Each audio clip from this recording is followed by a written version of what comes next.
Hey everyone, this is Disc Junkie and welcome back to Reconnected.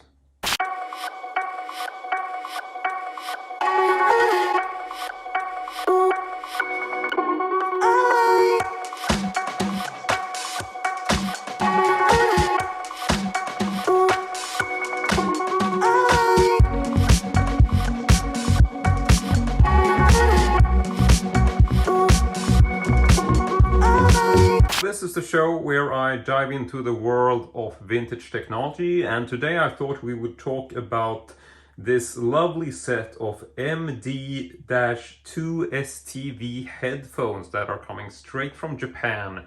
Now, I found these at a second-hand shop, so they're not actually straight from Japan. They've actually taken quite an odd route to get to me here in 2024. And these actually date back to the 1970s. I don't really know the exact year of make on this particular model, but generally they are from a Japanese unnamed brand. So I'm not really sure if they are sort of knockoff or bootleg headphones, but I haven't really been able to find out what the actual company was called that manufactured these. And they seem to have a bit of a weird history. They go by several different names and have essentially been released as the Luxus, the Futura 8/613, and the Solar HD-813.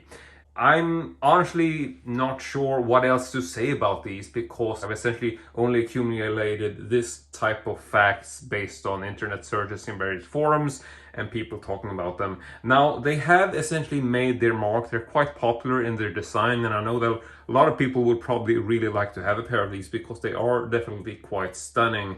And I will also say that they made a bit of a comeback during 1997 when they were featured in the music video for the band Antiloop, the Swedish band, and they essentially had a sort of hit single that was called In My Mind. And this music video featured these essentially throughout the video. So they were quite prominent, and I'm pretty sure that the Swedish fan base for this band, and probably internationally as well, noticed this and probably went out to try and track down a pair of these headphones by themselves. But I will say that these headphones are actually quite expensive. I found them for roughly 500 Swedish crowns, which is pretty much 50 euro.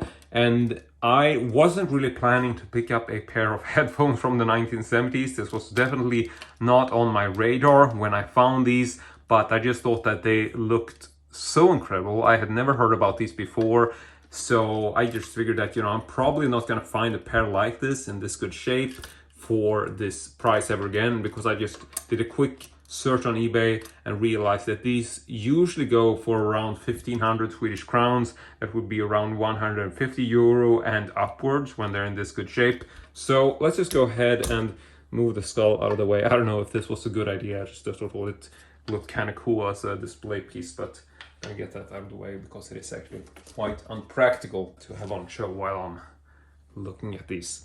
So let's just sort of try to decipher what we're looking at here. So quite a big piece of plastic, I think, because most of this is plastic. It does have the classic parts that you would imagine are metal, obviously. So this whole portion is clearly metal, very shiny, very beautiful, but these are not. This is definitely just sort of chromed plastic. You can also see that each side has this little tiny knob. I'm not sure if you can focus on it, but it does essentially say level control. And so this is individual volume buttons. You have one on each side, so you can control the volume of each cup, so to speak. Then here you have the side, which says sound, and R for the right, and then you have the model number, which is MD-2STV, manufactured in Japan.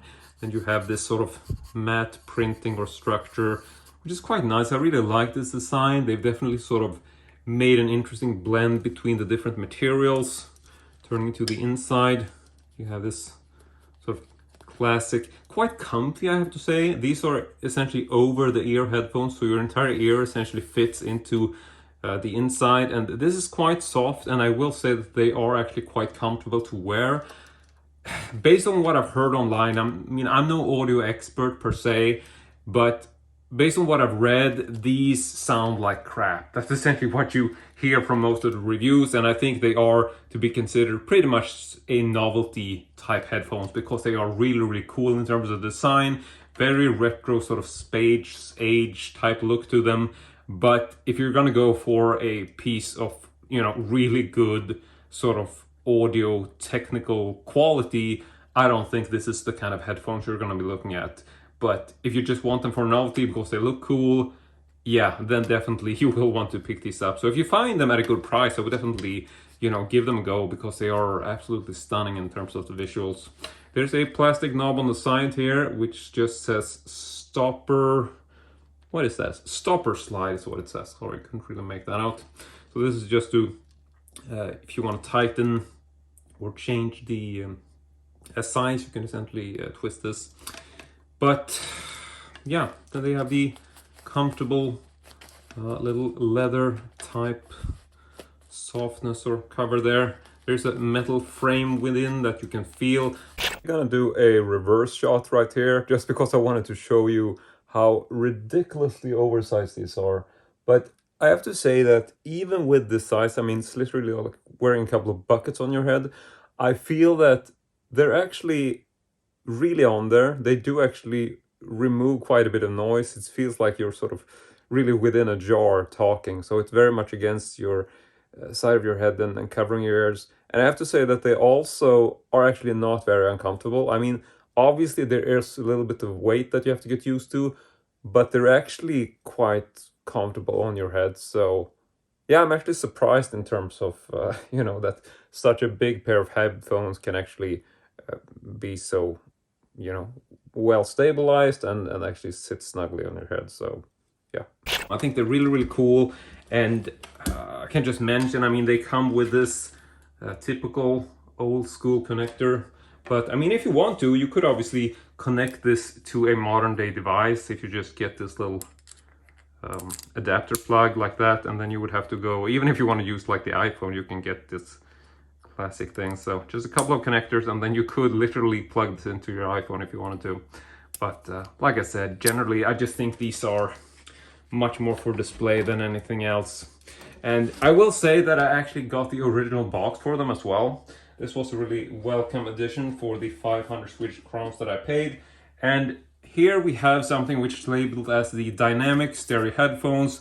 So dynamic is essentially kind of like a brand, I suppose, because this is something I've also seen. I've done Google search on this. It seemed like they were essentially sold as the dynamic stereo headphones and then with the little model number.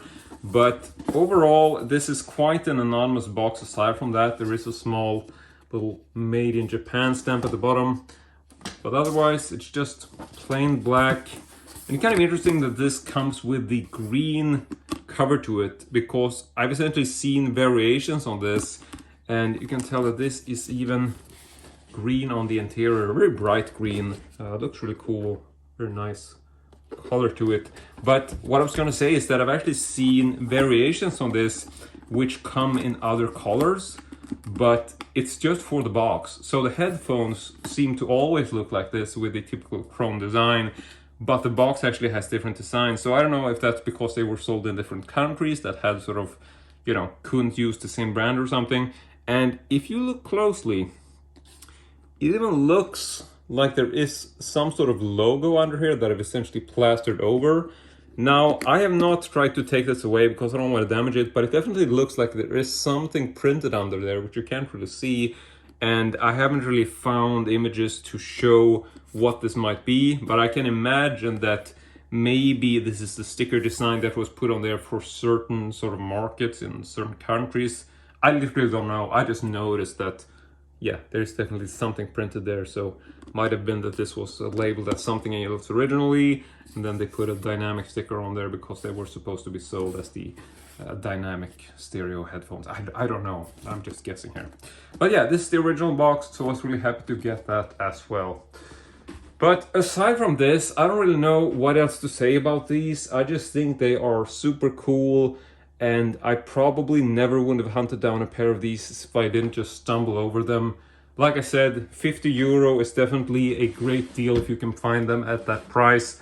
But like I said, on eBay, I think you're probably going to be looking at something more like 150 euro and upwards, probably. Definitely, if you're going to get them in good shape, I think that's pretty much the price you're going to be expecting.